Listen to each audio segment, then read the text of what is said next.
What's up, y'all, man? Y'all know what time it is, man. Today we're gonna be checking out Making the Case, Larry Bird. Alrighty. Now we talking about the 3-time champion, 2-time finals MVP. I mean, the dude was nuts with his left hand, absolutely insane passer. I mean, he did it all, man. And apparently, he used to walk the walk and talk the talk as well, man. Look, I heard he talked a lot of trash, man. But hey, he was backing it up. So I mean, it's dope to see, man. I still have yet to see that trash talking video. Definitely on the bucket list of things I want to check out. But here we are. We making the case today, man. You know, I personally have not seen enough of Larry Bird to make that definitive decision.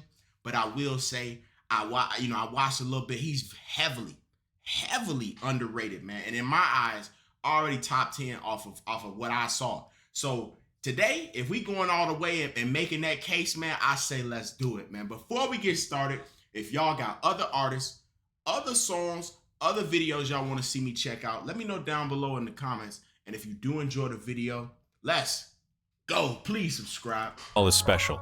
The size of the court and the lack of pads or helmets give fans the most intimate experience of a team sport that exists. And because of the different styles that basketball allows for, players develop their own distinct identities and signature styles through their creativity, flair, and athleticism. And although no player succeeds alone, the scoring volume and two-way nature of the sport give individual stars a nearly unprecedented amount of control over the flow and outcome of a game. For this reason, players are constantly compared to their peers and to the legends of the past in order to answer the most hotly contested question in the sport: who's the greatest to ever do it? For many, the question is redundant. They believe in only one right answer: their answer. Others might have their own personal stance, but acknowledge one or two alternatives. But I believe that there's much more nuance to the question of greatness and more answers to it than you might think. By my count, there are 8 players in NBA history that have a substantial claim as the GOAT. It's a subjective thing though. I can't give you a definitive answer. All I can do is make the argument. So today, people sleep on Tim Duncan, man. I gotta get that out, bro. People sleep on Tim Duncan. He should be in that conversation too, bro. I'll be making the case for Larry Bird as the greatest basketball player of all time. Yes, sir. Let's do it. Let's do it, baby. Yeah. Let's give him his flowers, man. Give him his flowers. Let's go, baby.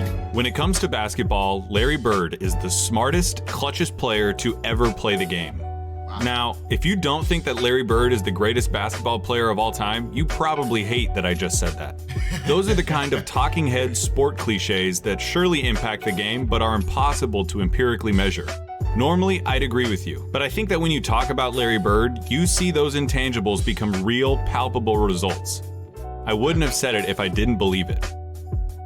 When Larry Bird was drafted by the Boston Celtics in 1978, the NBA needed saving. Attendance was in the toilet, the league had few marketable stars, cocaine addiction had several players in its grasp, and most damning of all, playoff games were being tape delayed. What? Yo, I'm learning a lot of shit right now. Cocaine addictions? Yo, okay. Yeah, bro, this video, I'm about to learn a lot of shit, man. Yo. Games at the highest level of basketball were being put in the back seat for black and white movies and network reruns. Wow. But rather than join the Celtics after being taken 3rd overall, Larry Bird decided to return for his final year at Indiana State, a decision that would prove to be one of the most important in the history of the sport. Bird's final year saw the Sycamores tear through college basketball, going 33-0 before the national championship game. Bird, already claimed by the NBA's most historic and prestigious franchise, had established himself as the generational talent who would inherit the mantle of pro basketball. Indiana State's opponent in the national championship was Michigan State, captained by the immortal Earvin Magic Johnson. The Sycamores lost the championship to the more talented Spartans in the highest-rated game in the history of basketball, at any level, still to this day. The stage had been set. The next decade of basketball would be defined by the rivalry between the white hick from French Lick and his Boston Celtics and the black Magic and his Showtime Lakers.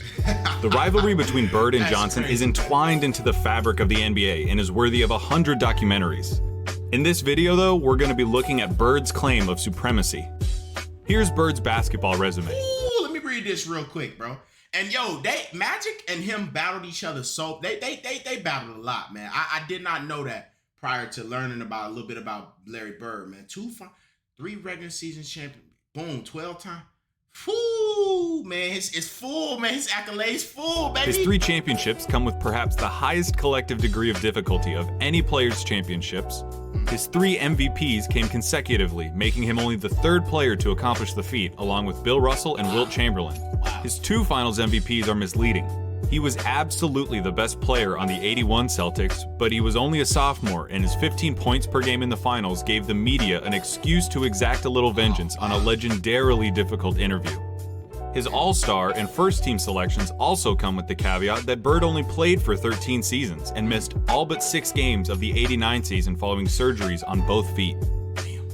I can hear you already. A 13-year career, and this guy is supposed to be the GOAT? What color of paint are you huffing, Clayton? Green, obviously. Green, baby. But hear me out. Yeah, Bird's career lasted about 2/3 as long as it should have. But what he did in that time was so impressive and so substantial that every basketball fan acknowledges that he's in the conversation as the greatest ever. Doesn't it matter that those 13 years saved professional basketball, delivered a disproportionate amount of memorable moments, defined the golden age of the league, and produced a career by which all other forwards, before or since, are measured? Bird squeezed every drop of talent out in those 13 years and made it seem more like 30. He didn't just leave his fingerprints on the game. He left so much of his DNA in the sport that it needed a cigarette afterwards. There's something to be said about the candle that lasts half as long but burns twice as bright. Those 3 I think that is so true, man. I think, especially when we talk about, Michael and LeBron, bro. You know what I'm saying? I feel like longevity is great. It has its own sense of greatness. But if we talking about the greatest of all time, what you do while you playing and within the time span of which you play should matter, man. That's very true, bro. I think Larry Bird, from what I've seen, he played winning basketball. He may not score the most points, but the way he passed, it was so effective, man. He was very effective from what I saw. MVP years stack up with any other run by any other player. I will put an A+ Larry Bird season up against anyone's. What does an A+ Larry Bird season look like? A full box score, a blowout win, a nearly undefeated record at home, and a play style that could only be described one way: white. Larry Bird isn't just a white basketball player, he's the white basketball player. To describe Larry Bird's game is to thumb through the Hoops dictionary and pick out every cliche about white players. Unathletic, great shooter, good fundamentals, the whole thing. The archetype of a white basketball player is Larry Bird, with one exception. He had an unparalleled understanding of the game of basketball, both as a physical contest and as a mental competition. His basketball IQ infected everything he did and catapulted his career into legend. Bird was a complete player. Jerry West called him nearly as perfect as you can get. He was the league's first great marksman. He could contort his body to shoot from anywhere on the court, regardless of the level of defense. He pioneered the art of the dagger 3 and was the founding member of the 50-40-90 club. At 6'9", Bird's understanding of angles and coordination led to a higher rebounding average than Patrick Ewing, and it made him an impressively adept finisher in his younger years. In '86, Bird dropped 47 points on the Blazers, playing the majority of the game left-handed. That's still one of the craziest things to me, bro. That is so sick, man. I remember people used to say that he was just ambidextrous after that, man. I remember people would still say that to me to this day, bro, which is it's just actually so sick, man. And I think he was the first ever to have the 50-40-90 for a stat line ever, because I know Curry did it as well. The lack of quick lateral movement meant that Bird didn't do much when it came to slapping the floor and picking up the opposing point guard, but his size and omniscience gave him the ability to body similarly sized players, read defenses like a free safety, and pick off passing lanes with ease. His passing was transcendent, and I'll highlight it later. And of course you need to know that Larry Bird was a tough effort. He had a superhuman motor and dove for loose balls like a beagle at the park. He was a willing participant in his share of fights, often precipitated... Wait a minute, these motherfuckers ain't choking each other. What? Hey bro, the NBA was different. And I bet you they didn't get ejected. I bet you Man, bro, don't even compare to today. Willing participant in his share of fights, often precipitated by his league-renowned trash talk. Larry Bird told Robert Reed he should have stayed in preaching. That was funny. He had 50 points. I was guarding in my rookie year. He looked at me and he goes, "You can't stop me." And I looked at him and I said, "Gosh, boy, you're so confident." He proceeded to score like 10 straight points on me. Coach took me out the game. He walks by and he's laughing at me. He was a basketball genius. He'd be a step ahead, a thought ahead. Play the game like a chess game. I'd much rather guard Michael Jordan than Larry Bird because you have to play the game as a thinker when you're playing him. You have to get inside his mind. Yo, how is he not in the conversation when people talking about I'd rather guard Michael Jordan than him in the cuffs, man? How is he not in the bro? People sleeping, man. They snoring and they need to wake up, bro. All of us in the room, you know, Magic, Jordan, myself, and Bird. Bird probably be the guy who walks out of the room at the end of the day. Wow. Did you notice something during those testimonies? Those are some of the best basketball players of all time, and they all sing Bird's praises like they were former assassins who had to go toe-to-toe with John Wick and they're just happy to be alive. Bird excelled during one of the most talent-rich periods in league history. The abridged list of his basketball rivals goes like this: Dr. J and Moses Malone on the Philadelphia 76ers, Sidney Moncrief on the Milwaukee Bucks, Isaiah Thomas, Bill Laimbeer and the Bad Boy Pistons, Dominique Wilkins on the Atlanta Hawks, Bernard King on the New York Knicks, Michael Jordan on the Chicago Bulls, Hakeem Olajuwon and Ralph Sampson on the Houston Rockets, and of course, Magic Johnson, James Worthy, and Kareem Abdul-Jabbar on the Los Angeles Lakers. Alright, there's no point avoiding it any longer. We have to look at Magic versus Larry. If you have Magic over Larry, it's because he has 5 rings to Larry's 3, had a peak that lasted about 2 or 3 years longer than Larry's, and had a 2-1 record against Bird's Celtics in the finals. Perfectly legitimate, completely respectable arguments. But in the interest of making Bird's case, allow me to retort. For nearly the entire decade of the 1980s, the Eastern Conference was irrefutably the more competitive conference between the two. Considering the competition, for Bird to have made 5 finals appearances is just as impressive as Magic's 9. As for the head-to-head record responsible for Magic's 2 extra titles, he had more help.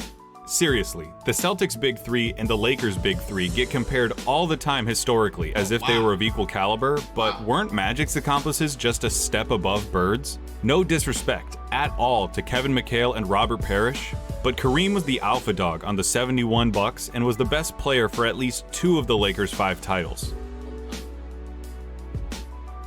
I didn't even know Kareem was on the James Lakers, Worthy bro. was the number 1 pick out of UNC after winning a championship as the best player on a team that had Michael Jordan on it. Throw in the fact that Magic got to be coached by Pat Riley, one of the most brilliant minds in basketball history, and you could say that the Magic-Bird argument comes down to one thing: luck. So if their careers come down to luck, the question just becomes who you would rather take.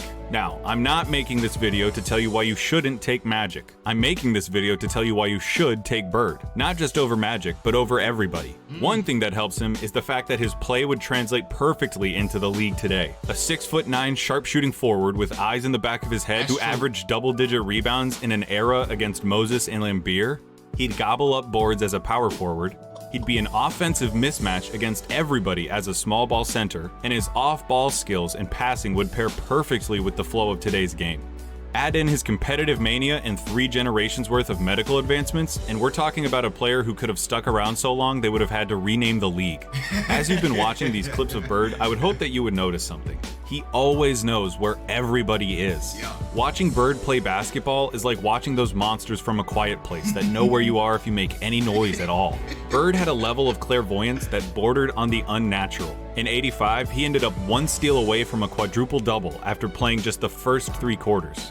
His passing was famously infectious and helped transform the Celtics of the 80s into an ideal that basketball teams at all levels are still shown tape of. They moved the ball with precision and intent, always looking for better shots and determined to get the entire team involved in the effort. That fact is almost entirely attributable to Bird and his wizardry with the ball. This acumen also helped Bird become the only player with a GOAT claim to transition successfully into other basketball roles after his playing career. In his 3 years as the head coach of the Pacers, Bird won a Coach of the Year award, coached the Pacers to their first and only finals appearance, and gave Michael Jordan as much trouble as he'd ever gotten in his career in the '98 Eastern Conference Finals. After moving into a front office role for Indiana, he won Executive of the Year in 2012, becoming the only person to have an MVP, Coach of the Year, and Executive of the Year award. On the court or off of it, inside and out, Larry Bird sees basketball as only he can. That intelligence also lent itself to Bird's defining skill, making the big plays. Remember, NBA players get paid to win games. James Harden is getting paid nearly $40 million this year because he's supposed to help the Rockets win games. Victory can be achieved in a lot of ways, and the win column doesn't care how it happens. As Mark Sinclair once said, It don't matter if you win by an inch or a mile. Winning's winning. but when your team is down 1 in a crucial playoff game with 8 seconds left, and you need to hit a shot to stay in the series and keep your season alive, that's where players really separate themselves and earn their money. Love it or hate it, it's the players that come through in the big moments that live forever in our memories. Man, that's true, Some bro. players, That's really for true. whatever reason, were never able to do it consistently. Some players were truly outstanding at it. Larry Bird was the best at it. Best. Apparently. I gotta see, man. I gotta see.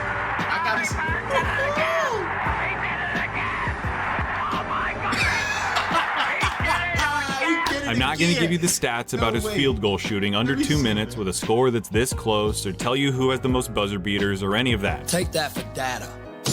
I'm just going to show you clutch moments in clutch situations. 1985 against the Blazers. Bird drops 48 points, including this. Down 1 with 2 seconds left. Inbound pass, the double team and Bird. Larry, fake, No way. fall away. 1985 against the Hawks. Bird sets the Celtics scoring record with 60 points with shots like these. They open the right side. Bird shoulder. the fall away. Bang. He drills it again. That's the best shooting I've ever seen. 1986 against the Rockets.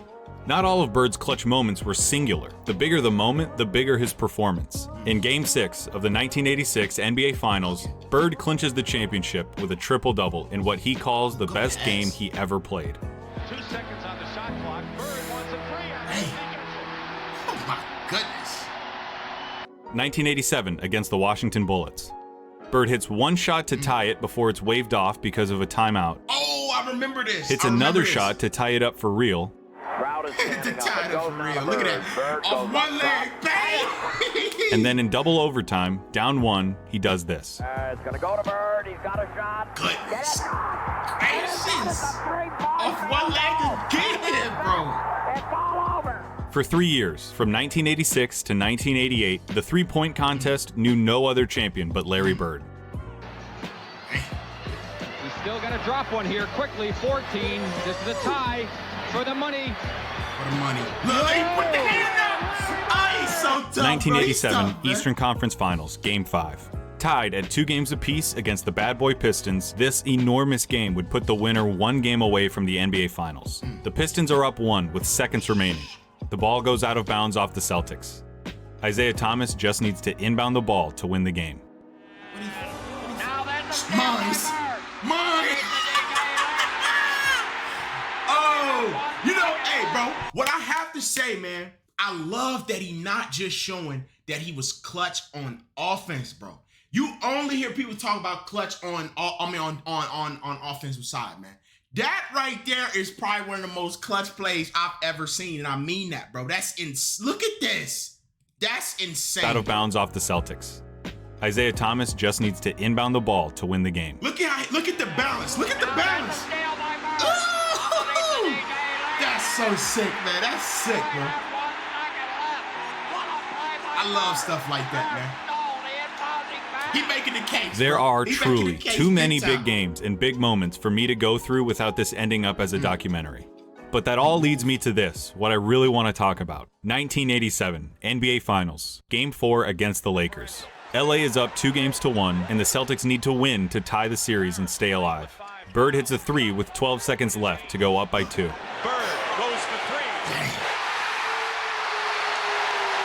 Oh my God, bro. Kareem comes down and gets fouled with 8 seconds left. He makes the first, but misses the second. LA ends up with the ball with 7 seconds left, down 1 point.